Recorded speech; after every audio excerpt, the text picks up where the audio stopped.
雞翼，我中意食。好似我腳短嘅人咧，係差唔多要攬住唐人雞上嚟噶啦。哇，好高喎！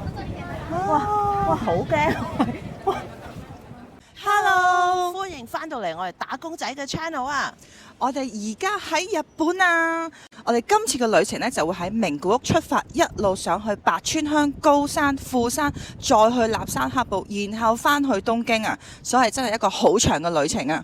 所以連續幾集咧都會係我哋日本之旅啊！咁我哋今日咧就喺個名古屋出發，帶大家去日本五大國寶之一嘅犬山城啊！好，跟住我哋去玩啦 ，Let's go！嗱，咁犬山城點樣去最抵最方便呢？就係要搭呢個名鐵線啊！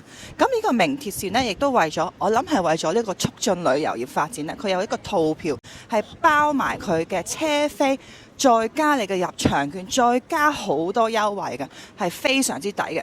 咁我哋今集就會帶大家點樣可以用盡呢一張飛啊！好啦，我哋買咗飛啦。咁邊條線呢？就係呢個 Shin-Uonuma 嗰條線。咁樣呢，其實個 counter 嗰啲人咧都好幫得手㗎。佢會同你講下一班車係幾時。咁我哋呢，就喺個犬山遊園嗰度落喎。咁啊頭先不如講下個套票係點樣 work 㗎啦。就係每人呢1950 yen 呢，其實呢主要呢就係包呢個來回嘅車飛啦，喺個名鐵名古屋嗰度出發嚟呢個犬山或者犬山遊園嗰度落嘅。之餘咧，佢亦都包呢個犬山城入場券啦，即係呢個國寶之一，同埋咧佢嗰個遊樂園啊，係一個公園嚟嘅。呢個咧就唔包入場費啦，但係咧佢咧本身咧就係1500 yen 嘅，就會減到1100 yen，所以就慳咗400 yen。仲可以喺呢個犬山城下嘅3間鋪頭度咧，用呢個 coupon 咧可以有 discount 嘅。其實由我哋呢個犬山遊園只行過去呢 Google Map 呢就係話要20分鐘左右。咁我哋而家開始計時，使唔使20分鐘就先可以去到呢個犬山城啦？我哋出咗火車站右手邊過完馬路呢，就可以見到呢條犬山橋啦，就可以沿住呢條犬山橋一路行到去呢個犬山城啦。所以 Let's go！ 咁記住唔好過橋啊，千祈唔好過橋，過橋就去唔到噶啦。見到啦已經。係喎，一路望住佢。其實呢度咧，沿住條河咧，應該好靚㗎，因為佢全部都係櫻花樹嚟㗎。可惜我哋遲咗，我諗10日到啦，因為咧我哋成地啊都係咧啊，另外個打工仔認為係咩嘢話？櫻花嘅屍體啊！係，你唔好刺激佢，佢頭先吹翻晒上嚟。係啊，頭先啲櫻花翻山，吹晒我成面都係。咁我哋咧就計過啦，就係行咗20分鐘嘅，但係我哋中間又去咗個廁所嘅，所以我諗10零分鐘就 OK 啦。但係注意咧，佢其實行到一半左右咧係要上個斜路嘅。譬如如果攞 BB 車啊，或者可能輪椅啊，就可能要小心啲啦。同埋咧，犬山城咧，佢入口咧其實係要經過呢個三光道河神社嘅噃，都係求呢個戀愛啦、人緣啦、財運啦，同埋佢一個好出名就係呢個心形嘅繪馬。使錢咧都有呢個順序喎。第一咧就用100 yen 咧去買個去租一個藤籃，佢就會俾支蠟燭嚟嘅。因為咧第二個步驟咧就係去咧紅色嗰度咧點支蠟燭擺低，第三咧先至用呢個竹藤咧嘅籃咧嚟使錢。但係佢亦都有講咧，千萬不要使電話或者信用卡或者任何嘅銀行卡，所以咧真係咧係淨係可以使現金，所以記得帶現金嚟啊！我點使隆重啊？儀式嚟啦！使錢啊！蜜蜂啊！唔好使錢，使錢，最叻就係使錢。咁我咧好彩咧就有帶我哋嘅國幣啦，即係我哋嘅澳幣嚟啦。咁佢咧係膠嘅，咁希望咧就唔會太離氣。你可以亂咁使都得。係啊，哇！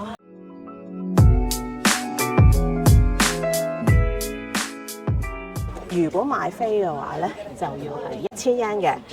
但係因為我哋今日買咗套票咧，我哋只需要喺呢位打工仔嘅背囊度炒一炒，就會有張咧入場券噶啦，就可以慳翻1000 yen 啦。據講呢個犬山城咧係呢個500年嚟咧係冇俾戰火摧毀，所以佢而家嘅嘢咧係500年前就係咁嘅樣噶，即係你行緊條500年前嘅樓梯啊！好，咁我哋上樓梯先啦。上樓梯先。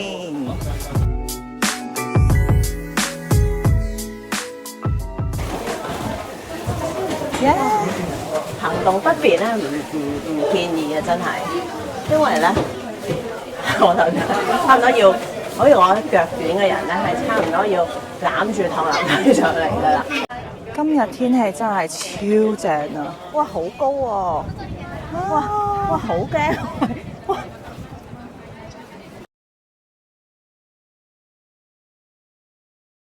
你高嘅朋友可能唔係好適合上嚟啊。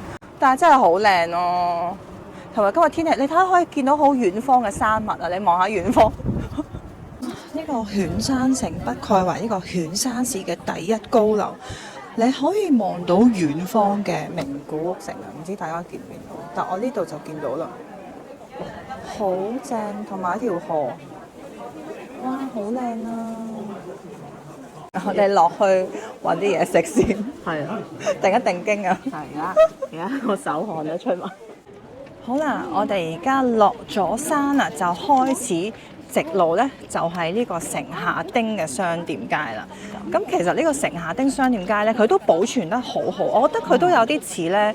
我哋之後會去嗰個飛駝高山咁樣，有啲古街 feel 㗎，係嘛？係啊，我唔知啊，我未見到啦，但我哋而家可以睇下。亦都係有機會咧，就用我哋呢個犬山城下町呢個 coupon。咁其實呢個 coupon 點用嘅咧？你見到佢有3個格仔啦，佢就係咧俾3次嘅機會你啊，可以咧去咧揾啲小食咧嚟減下價㗎。咁樣咧，嗰啲小食店咧門口咧亦都會有支旗仔㗎啦。而家我哋就去揾下啦。見亦都會開始好多呢啲小店啊，即係我諗如果中意買手信啊，就適合啦。嗯，嗰條街都幾長喎，睇落去。有呢個蜜糖嘅 Honey Drink 呢間叫做壽表屋咧，就係出名咧，呢個叫守口跡啊，亦都係呢個犬山嘅名物之一啊。雖然佢係一個5平餅嘅一個織物，一個5平餅一個織物咁樣，即係等於你鹹菜配飯串下一串。好，但係佢話呢度出名嘅，所以第一要試下。係number 2一本ください。佢即刻串個飯團同埋鹹菜俾我。哇！佢個明太子好重手喎，我以為係嗰啲沙律醬啊，點知佢真係一篤喎。OK 喎，呢個就係名物守口跡明太子5平，間明太子好食啲，冇咁單調嗰個味。我哋終於用到我哋嘅第一個 discount 啦，咁就減到50 yen 嘅。呢間咧就專門係食嗰啲炸串，咁我哋就嗌咗呢個係味噌炸串，就一 set 550 yen 有3串咁多喎，咁我哋減咗50 yen 就即係500 yen 有3串。呢個我唔知咩嚟㗎，唔知咩？完全睇唔出啊！應該一個豬一個雞，跟一個叫 Dontani，唔知咩？豬大腸咁樣樣，係嘛？嗯我試下呢嚿啦。即係好重口味咯，但係又唔會覺得佢過鹹咯，係好濃味嘅味噌喎。佢嘅味真係幾好食嘅，係咪啊？佢味噌比想象之中係好食，本來驚好鹹，但唔係 OK。OK 喎。抵個份量夠啦，唔係咧好寡。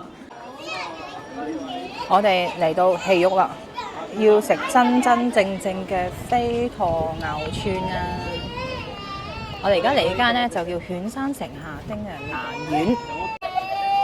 我哋而家係諗住嗌 A 係咪啊？係啊，因為 A 有3串，B 得2串，我哋覺得 A 係抵啲嘅。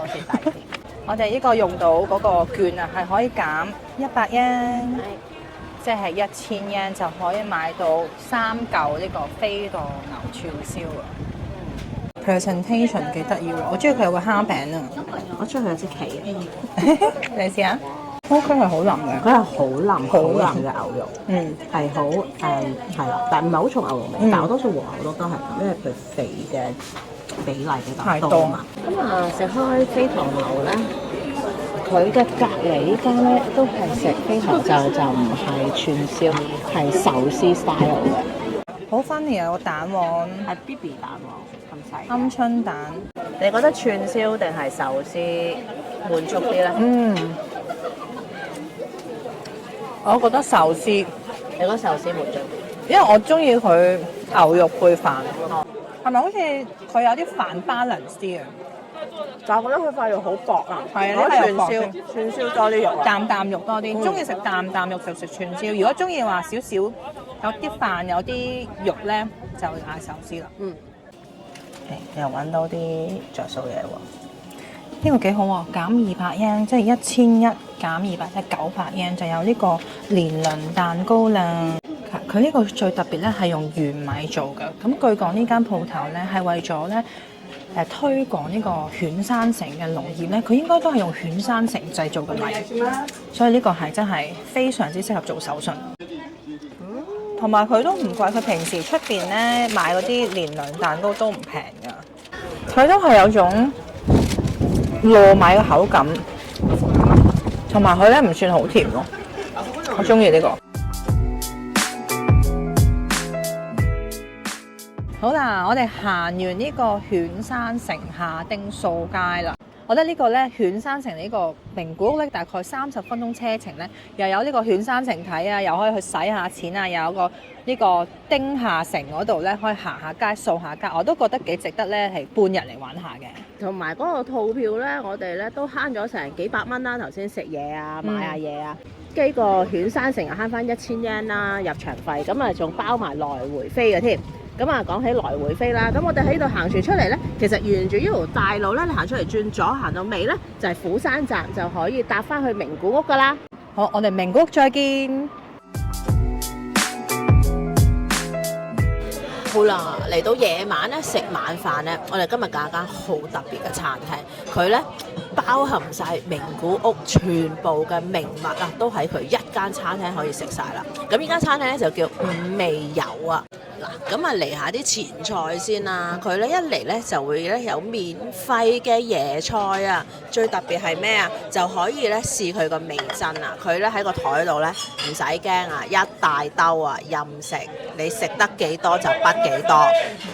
椰菜咧都係可以任 refill 嘅。咁我頭先試過咧，啊真係不錯，唔係過鹹啊。咁究竟包咗啲咩名物呢？就首先啦，就有呢個 miso oden 啦，即係味噌嘅關東煮嘅，同埋呢個雞翼啦，同埋呢個呢就好特別嘅材料啊，就係呢個膠子雞啊，真係好膠子嘅雞，亦都係呢個日本嘅3大名雞之一啊。跟住咧，膠子雞未完㗎，就係咧一串咧就係雞腿肉，一串咧係雞胸肉，就係400-500yen一串嘅。咁啊，希望係去到嗰個 standard 啦。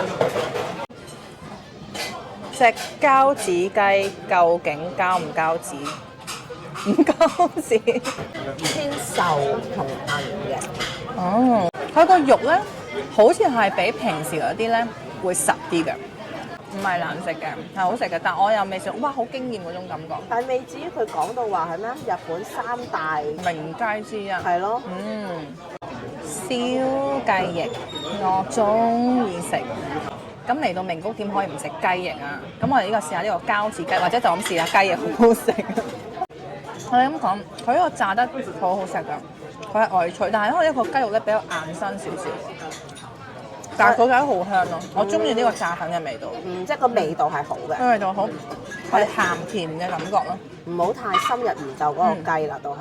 好啦，我哋食完出嚟啦，咁我哋一共呢就係食咗6800yen。咁我哋食嗰個膠子雞呢，嗱雖然啦，我哋呢唔係好識欣賞啦，但我之後再做下呢個資料搜集，先發現呢，原來呢佢出名呢就係出名佢夠硬啊。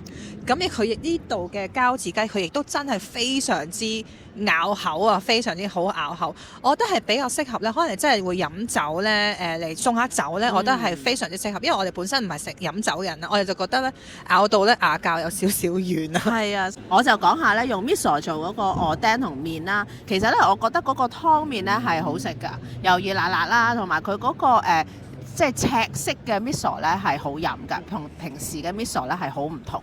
反而呢個oden咧，我覺得好似咧，因為可能我口味比較淡啲啦，我就覺得重口味咗啲咯，即係可能食一兩啖就 OK，但係越食落去咧就覺得即係開始有啲漏有啲滯嘅感覺，因為佢都比較結同埋比較濃味啊，咁啊又係個人而異啦，睇下你平時係中意淡口味啊、重口味啊咁樣啦。咁啊呢個呢，就係我哋呢，起碼都試咗名古屋嘅名物啦，最緊要。咁如果我覺得大家想試名古屋嘅名物，我覺得呢間其實佢都幾多選擇，都一間咧都可以試咗好幾款，即係可以幫你咧剔晒所有嘢㗎啦。雞翼又有，咁呢個miso 又有，呢個膠子雞又有，係啊，所以都 OK 嘅，可以值得一試嘅。咁啊，多謝你收睇到呢度啦！既然收睇到呢度呢，就記得俾下個 like，share 俾朋友，或者如果未 subscribe 嘅，記得 subscribe 下我哋個 channel 啦。好，我哋下一集繼續名古屋見，拜拜！如果你哋中意我哋嘅影片，又想睇下兩位打工仔有咩搞作，就記得 CLSS comment like share 同 subscribe 啦，記得支持我哋啊！